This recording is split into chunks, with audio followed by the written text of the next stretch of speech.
So most of us have heard by now about body, mind, spirit, that you can't be really healthy in life and lead a happy, healthy lifestyle unless you're concerned with body, mind, spirit. So what I want to focus on right now is what does the spiritual component mean?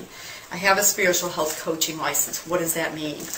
And I'm not speaking from the world of religion, but certainly everyone's background in terms of church, their belief of God, how Jesus fits in, what they believe about angels, guides, higher self, all these things play a role. And it's really what each of you believes that's very important here.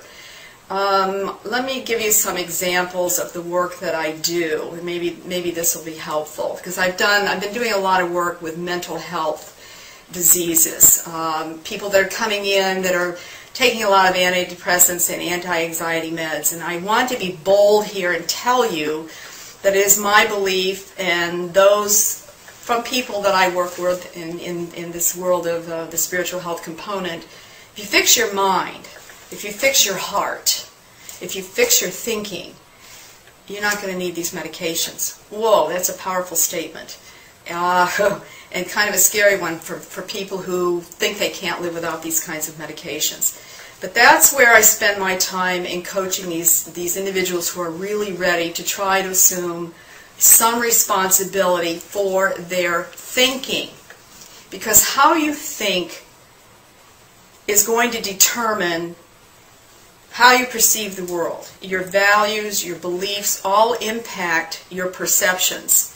All of these things play a role in your state of mental health. And when I help people come off their medications for depression and anxiety, of course one of the first things I ask them is, what caused you to go to these medications to begin with? Have you fixed that particular trauma? Where are you with your thought process in feeling positive most of the time and feeling negative most of the time?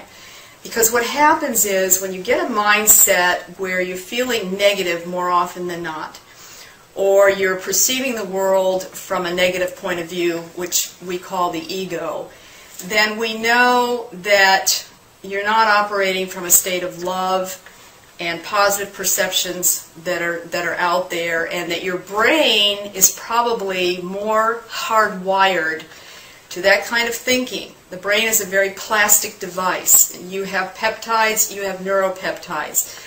One brings in the positive thought processes, one brings in the negative thought processes. And you can change those hardwired negative neural nets. How do you do it? The first step, honestly, is taking a look at your values and beliefs, where they came from. Another step is learning how to live in the present moment. Because when you're dealing with negative belief structures, it's often from past events that have happened to you.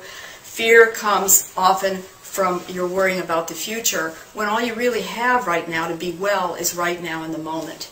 And you have to understand what the difference is between dealing from a position of love. In other words, how good are you at looking at any individual, any stranger walking in the room and seeing the God spirit in that individual, versus making a judgment based on what they're wearing, how they've got their hair, how they're speaking, or what if they come in the door, for example, in the medical clinic I've been working in, with a label of recovering drug addict or alcoholic, when that's a label defining who they are, when in reality that's not who they are. It's a behavior that they've had.